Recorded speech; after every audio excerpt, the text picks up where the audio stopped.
آپ کہہ رہے ہیں بڑے اسپیسیفک ایجنڈے سے یہ قانون سازی ہوئی تھی.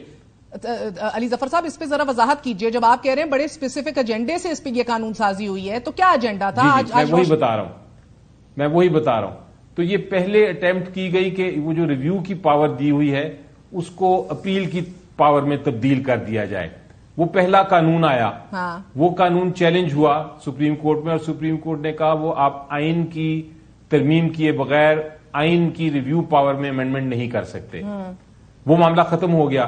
جب وہ کیس چل رہا تھا اور چونکہ ججوں کی آبزرویشنز آ رہی تھیں جس سے لگتا تھا کہ وہ اس قانون کو کالعدم قرار دے دیں گے تو یہ والا قانون آیا.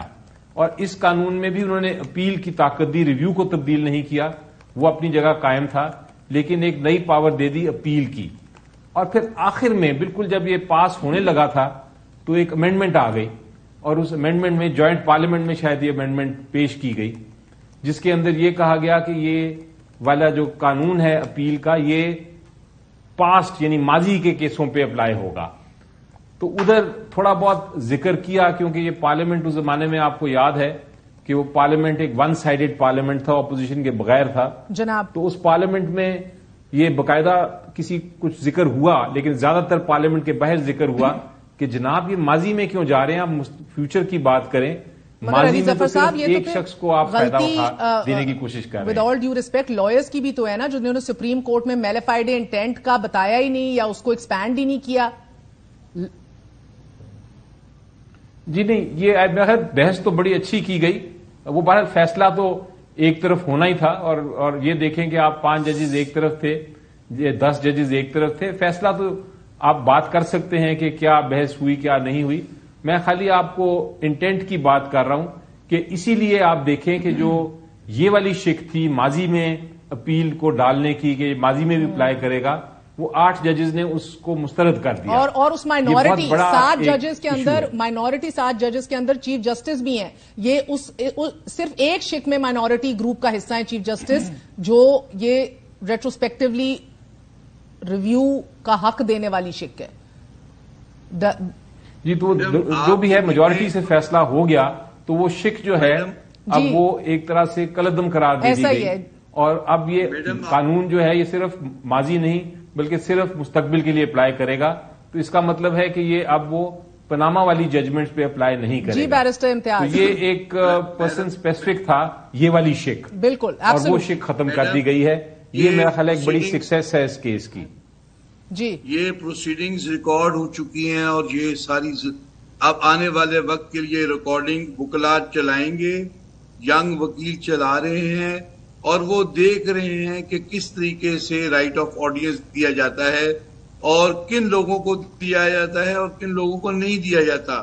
یہ اب بات چھپی نہیں ہے اور کوئی بندہ جو وکیل ہو یا نہ ہو وہ ان پروسیڈنگ کو دیکھ سکتا ہے کہ کن وکلا کو رائٹ آف آڈینس نہیں مل رہا تھا اور جس کی وجہ سے پولرائزیشن کورٹ میں پیدا ہوگی. مگر آپ تینوں سے ایک سوال پوچھنا چاہوں گی بیکاز اب دیکھیں ایک چیز تو بڑی واضح ہو گئی ہے.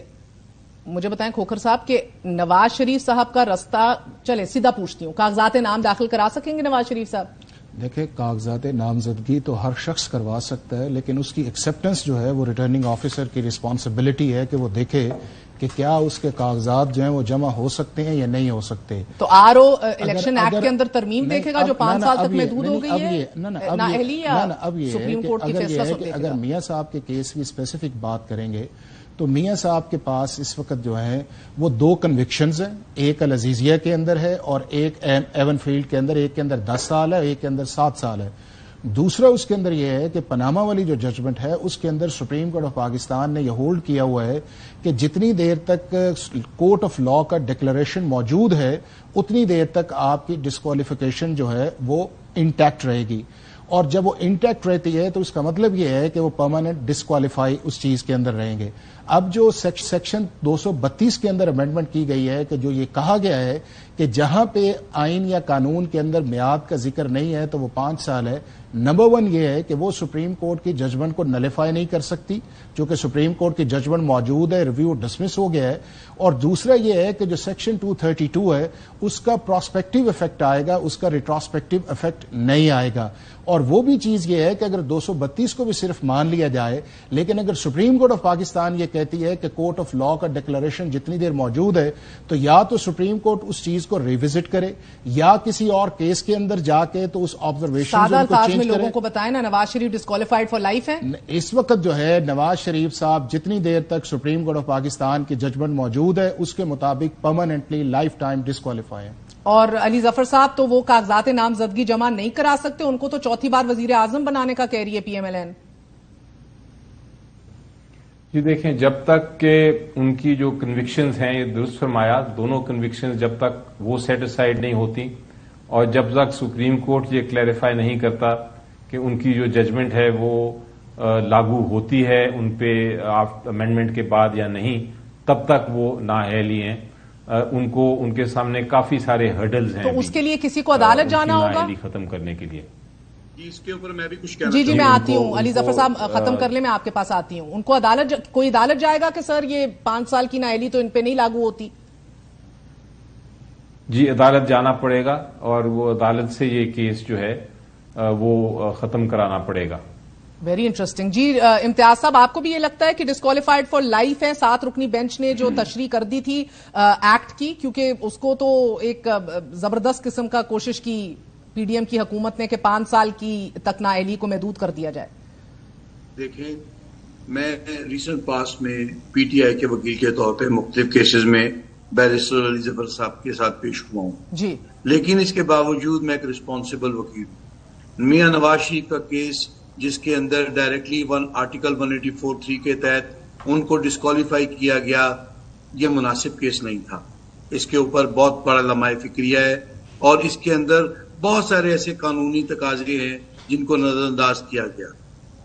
پہلی بات، میں پولیٹیکل لیڈرز کو اس طرح ڈی بار کرنے کے خلاف ہوں اور وہ بھی in the absence of due trial. However, having said that, I agree کہ جو بات علی ظفر صاحب کہہ رہے ہیں اور کپور صاحب کہہ رہے ہیں یہ اسی طرح ہے. اس وقت ایک ججمنٹ موجود ہے اور اس ججمنٹ کے تحت ڈسکوالیفیکیشن موجود ہے اور یہ ڈسکوالیفیکیشن جب تک وہ ججمنٹ نیوٹرلائز نہیں ہوگی کنٹینیو کرے گی.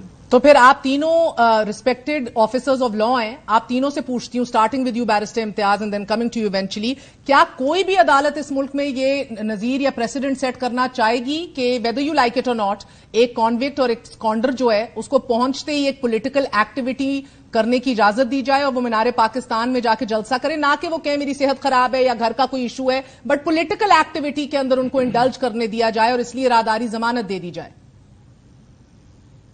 دیکھیں، میرا I have respect for Mian Nawaz Sharif. ہی از ان کے پاس بہت بڑی ووٹوں کی اسٹرینتھ ہے، لیکن آئی ہیو سمپتھی ود ہم. اس وقت ایک عدالت کی کنوکشن ان کے خلاف 2 کنوکشن سٹینڈ کر رہی ہیں اور ان کو نیوٹرلائز کرانا بہت ضروری ہے. کیسے؟ یہ ان کے وکیل ان کو ایڈوائز کریں گے.